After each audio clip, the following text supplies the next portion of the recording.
Hello, Radhe Radhe, नमस्कार friends. Welcome back to my YouTube channel. आप सभी का स्टडी पॉइंट चैनल में बहुत बहुत स्वागत है फ्रेंड्स। तो हम लेकर के आए हैं आपके लिए जनरल हिंदी के प्रश्न। कौन से प्रश्न रहने वाले हैं? जनरल हिंदी यानी कि सामान्य हिंदी के प्रश्न रहने वाले हैं आपके इस वीडियो में। तो आप लोग वीडियो के अंत तक ज़रूर बने रहें और वीडियो को पूरा वॉच करें, ठीक है। अगर वीडियो आप सभी को पसंद आए तो वीडियो को लाइक, शेयर और हमारे चैनल को सब्सक्राइब ज़रूर करें। आपका ज़्यादा समय ना वेस्ट करते हुए चलते हैं प्रश्नों की तरफ। देखिए, फर्स्ट नंबर जो आपका प्रश्न दिया है, पहला प्रश्न दिया है कि दो अथवा दो से अधिक शब्दों से मिलकर बने हुए नए सार्थक शब्दों को क्या कहते हैं? ठीक है, संधि, समास, छंद या फिर अव्यय। तो इसका जो करेक्ट ऑप्शन हो जाएगा वो आपका हो जाएगा बी ऑप्शन, समास कहते हैं। क्या कहते हैं? समास कहते हैं, ठीक है। नेक्स्ट क्वेश्चन देखिए, अगला प्रश्न जो दिया है चौपाई के प्रत्येक चरण में कितनी मात्राएं होती हैं? बताइए, 10, 12, 16 या फिर 18। आप सभी को पता होगा कि चौपाई के प्रत्येक चरण में कितनी मात्राएं होती हैं? 16 मात्राएं होती हैं, ठीक है। और कितने चरण में चौपाई होती है? 4 चरण में होती है, ठीक है। चौपाई कैसा छंद है? चौपाई जो छंद की बात करें फ्रेंड्स, तो चौपाई हमारा सममात्रिक छंद हो जाएगा। कैसा? सममात्रिक छंद, ठीक है। और इसके प्रत्येक चरण में कितनी मात्राएं होती हैं? 16 मात्राएं होती हैं। और इसमें चरण कितने होते हैं? 4 चरण होते हैं, ठीक। चलिए नेक्स्ट क्वेश्चन की तरफ। अगला क्वेश्चन जो दिया है आपका, दिया है कि अतिवृष्टि का विलोम शब्द क्या है? क्या पूछ रहा है? अतिवृष्टि का विलोम शब्द क्या है? बताइए, न्यून वृष्टि, लघु वृष्टि, अल्पवृष्टि या फिर अनावृष्टि। करेक्ट ऑप्शन आप सभी का हो जाएगा अनावृष्टि, ठीक है। अतिवृष्टि का हो जाएगा अनावृष्टि। डी ऑप्शन आपका करेक्ट है। नेक्स्ट क्वेश्चन जो दिया है कि जिस समास में कोई पद प्रधान नहीं होता उसे क्या कहा जाता है? जिस समास में कोई भी पद प्रधान नहीं होता है उसे क्या कहा जाता है? आपके ऑप्शन है तत्पुरुष समास, बहुब्रीहि समास, द्वंद्व समास या फिर द्विगु समास। तो इसका करेक्ट ऑप्शन हो जाएगा आपका कि जिस समास में कोई पद प्रधान नहीं होता उसे बहुब्रीहि समास कहते हैं। अगर मैं आपसे पूछूं कि जिसमें दोनों पद प्रधान हो उसे क्या कहेंगे? फ्रेंड्स, जिसमें दोनों पद प्रधान होते हैं उसे हम द्वंद्व समास कहते हैं, ठीक है। इधर लिख लीजिए आप लोग, दोनों पद प्रधान, ठीक है, उसे क्या कहेंगे? द्वंद्व समास कहेंगे। और जिस समास में प्रथम पद क्या होता है? संख्यावाची होता है, उसे क्या कहते हैं? द्विगु समास कहते हैं, ठीक है। यहाँ पर लिख लीजिए प्रथम पद संख्यावाची, प्रथम पद संख्यावाची जो होगा उसे हम कहेंगे द्विगु समास, ठीक है। चलिए आपके नेक्स्ट क्वेश्चन की तरफ। अगला प्रश्न क्या दिया है?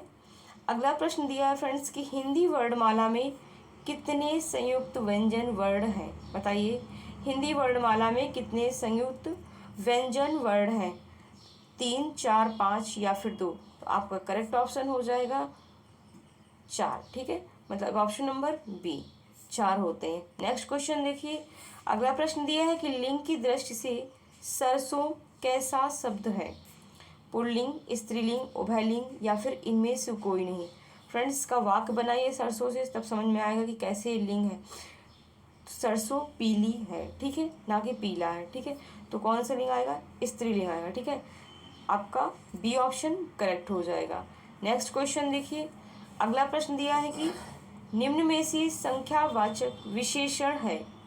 बताइए, संख्यावाचक विशेषण कौन सा है? गरीब, कैसा, कुछ, कला। अब देखिए, गरीब में तो कोई संख्यावाचक नहीं है, ठीक है। कैसा में कोई भी संख्यावाचक नहीं, प्रश्नवाचक है, ठीक है। गरीब क्या है? भाववाचक है। और कुछ क्या है? कला क्या है? कला एक विशेषण है, ठीक है, विशेषता जो बताता है। कुछ क्या है? कुछ फ्रेंड्स ये संख्यावाचक विशेषण है। पूछिए कैसे? ये अनिश्चयवाचक संख्यावाचक है। कौन सा है? अनिश्चयवाचक संख्यावाचक है, ठीक है। अनिश्चयवाचक संख्यावाचक शब्द है। तो आपका करेक्ट ऑप्शन हो जाएगा सी, ठीक है। अनिश्चयवाचक है, संख्यावाचक विशेषण। सी ऑप्शन आपका करेक्ट हो जाएगा। नेक्स्ट प्रश्न देखिए, दिया है शब्द निर्माण की सूक्ष्म इकाई क्या है? जी हाँ, क्या पूछ रहा है? शब्द निर्माण की सूक्ष्म इकाई क्या है? अक्षर, वाक्य, वर्ण या फिर पद। तो करेक्ट ऑप्शन हो जाएगा आपका सी ऑप्शन, वर्ण है। नेक्स्ट क्वेश्चन देखिए, अगला प्रश्न दिया है कि संविधान कि किस भाग में हिंदी को भारत की राजभाषा कहा गया है? बताइए, संविधान के किस भाग में हिंदी को भारत की राजभाषा कहा गया है? तो ये कहा गया भाग 17 को। ऑप्शन नंबर आपका बी करेक्ट हो जाएगा। अगला प्रश्न दिया है, कमर कसना मुहावरे का सही अर्थ है। बताइए, कमर कसना मुहावरे का सही अर्थ क्या है? सतर्क रहना, दंडित करना, दृढ़ निश्चय करना, कमर में दर्द होना। तो करेक्ट ऑप्शन हो जाएगा दृढ़ निश्चय करना। सी ऑप्शन आपका करेक्ट हो जाएगा। अगला प्रश्न दिया है, निम्न में जातिवाचक संज्ञा कौन सी है? निम्न में जातिवाचक संज्ञा कौन सी है? गंगा, सभा, बुढ़ापा या फिर घोड़ा। तो करेक्ट ऑप्शन आप सभी का हो जाएगा डी ऑप्शन हो जाएगा घोड़ा। ठीक है, नेक्स्ट क्वेश्चन देखिए। नेक्स्ट जो क्वेश्चन है, सुख दुख में कौन सा समास है? अभी मैंने आपको बताया जिस समास में दोनों पद प्रधान होते हैं उसे कौन समास कहते हैं? द्वंद्व समास कहते हैं। ठीक है, तो इसका करेक्ट ऑप्शन हो जाएगा द्वंद्व समास। ठीक है, जिन शब्दों के बीच में योजक चिन्ह का प्रयोग होता है ज़्यादातर वो किस में आते हैं? द्वंद्व समास के अंतर्गत आते हैं। ठीक है, सुख और दुख के बीच जो योजक चिन्ह लगा है वो किस समास के अंतर्गत आएगा? द्वंद्व समास के अंतर्गत आएगा। ठीक है, बी ऑप्शन आपका करेक्ट हो जाएगा। अगला प्रश्न दिया है, खून खौलना मुहावरे का अर्थ है। कौन सा अर्थ है बताइए? तो इसका जो करेक्ट ऑप्शन है बहुत गुस्सा होना। ठीक है, सी ऑप्शन आपका करेक्ट हो जाएगा। नेक्स्ट क्वेश्चन दिया है कि धन को व्यर्थ ही खर्च करने वाला, धन को व्यर्थ ही खर्च करने वाला के लिए एक शब्द है, व्ययी, मितव्ययी, अपव्ययी, कृपण। तो करेक्ट ऑप्शन हो जाएगा अपव्ययी। ठीक है, सी ऑप्शन आपका करेक्ट है। अगला क्वेश्चन देखिए, तत्सम शब्द का चयन कीजिए। बताइए, इसमें से तत्सम शब्द कौन सा है 15 का? तो करेक्ट ऑप्शन हो जाएगा आपका ए ही ऑप्शन है, त्वरित। त्वरित कैसा शब्द है? तत्सम शब्द है। ठीक है, चलिए अगले प्रश्न की तरफ। अगला प्रश्न जो आपका दिया है कह रहा है कि अल्प विराम चिन्ह कौन सा है? बताइए, अल्प विराम चिन्ह कौन सा है? तो इसका जो करेक्ट ऑप्शन है वो आपका है सी ऑप्शन, अल्प विराम चिन्ह है। देख लीजिए कैसा लगा है। ये क्या कौन सा है? ये है आपका है पूर्ण विराम। कौन सा है? लास्ट वाला जो आपका है वो है पूर्ण विराम। ठीक है, फर्स्ट नंबर कौन सा है? विस्मयाद बोधक चिन्ह है। आपको बी ऑप्शन में बताना है कि ये कौन सा चिन्ह है। ठीक है, अगला क्वेश्चन देखिए। अगला क्वेश्चन प्रश्न जो दिया है आपका, निम्न में बहुवचन शब्द नहीं है। बहुवचन शब्द कौन सा नहीं है? बाल, दर्शन, हस्ताक्षर या फिर जनता। फ्रेंड्स, जो आपका हस्ताक्षर है, दर्शन है, ये दोनों के दोनों जो हैं बहुवचन है। ठीक है, बहुवचन है, और बाल भी आपका बहुवचन है। बचा जनता।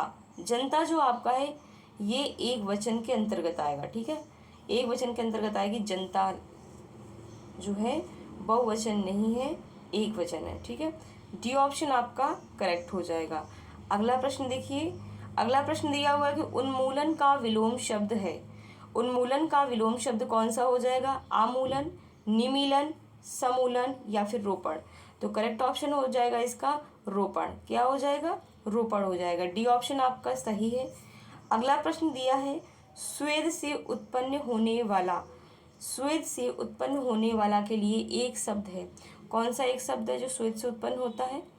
अंडज, पिंडज, अभय, अभयज या फिर स्वेदज। तो इसका जो करेक्ट ऑप्शन है वो है स्वेदज। ठीक है, आपका डी ऑप्शन करेक्ट हो जाएगा। अगला प्रश्न देखिए, दिया है कपित्थ का तद्भव शब्द है। कपित्थ का तद्भव शब्द है कपूर, कैथा, केला या फिर खजूर। तो करेक्ट ऑप्शन कौन सा हो जाएगा कपित्थ का? कपित्थ का जो तद्भव शब्द है वो हो जाएगा कैथा। आपका बी ऑप्शन करेक्ट हो जाएगा। चलते हैं आपके अगले प्रश्न की तरफ। अगला प्रश्न दिया फ्रेंड्स, कह रहा है कि मुकुंद किसका पर्यायवाची शब्द है? बताइए, मुकुंद किसका पर्यायवाची शब्द है? विष्णु, शिव, सूर्य या फिर कामदेव। तो करेक्ट ऑप्शन हो जाएगा इसका ए ऑप्शन हो जाएगा विष्णु का है। किसका है? विष्णु का है। नेक्स्ट क्वेश्चन देखिए। अगला प्रश्न क्या दिया है कि शुद्ध वर्तनी वाला शब्द है। शुद्ध वर्तनी वाला शब्द है। कौन सा है शुद्ध वर्तनी वाला शब्द? चिन्ह, विवर्त, सूर्य या फिर परीक्षा। तो सूर्य भी ऐसे नहीं लिखते, ना परीक्षा ऐसे लिखते हैं, ना चिन्ह लिखते हैं। कौन सा सही है? शुद्ध विवर्त। सी आपका बी ऑप्शन करेक्ट है। सूर्य कैसे लिखेंगे? आप सभी को पता है कि बड़ा ओ की मात्रा है और परीक्षा में बड़ी ई की मात्रा लगेगी रा में। ठीक, आपको चिन्ह का बताना है कि चिन्ह कैसे सही लिखेंगे, और करेक्ट ऑप्शन जो है आपका बी सही है। ठीक है, चलते हैं आपके नेक्स्ट क्वेश्चन की तरफ। अगला प्रश्न दिया है, जब राम घर में गया तो वहाँ कोई भी नहीं था। क्या पूछ रहा है?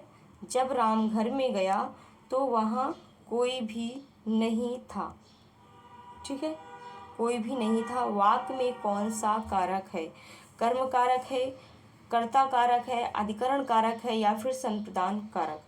तो आप सभी को पता होगा अधिकरण कारक है। कौन सा कारक है? अधिकरण कारक है। ठीक है, आपका सी ऑप्शन करेक्ट हो जाएगा। नेक्स्ट क्वेश्चन देखिए। अगला प्रश्न जो आपका दिया है, त्रा ध्वनि का उच्चारण स्थान है। त्रा ध्वनि का उच्चारण स्थान कौन सा है? आप कमेंट बॉक्स में बताना। आपके सामने ऑप्शन है। ये टोटल आपको 25 प्रश्न थे फ्रेंड्स। ठीक है, जिसके साथ आपकी वीडियो अब समाप्त हुई। और कमेंट करके बताइए वीडियो कैसी लगी आप सभी को। अगर वीडियो पसंद आई हो तो वीडियो को लाइक, शेयर और चैनल को हमारे सभी लोग सब्सक्राइब ज़रूर कर लें। ठीक है, ज़्यादातर जो न्यू कैंडिडेट जुड़े हुए हैं। इसी के साथ आप सभी को जय हिंद, जय भारत, वंदे मातरम। मिलते हैं आप सभी को नेक्स्ट वीडियो में। Thanks for watching my video. Radhe Radhe.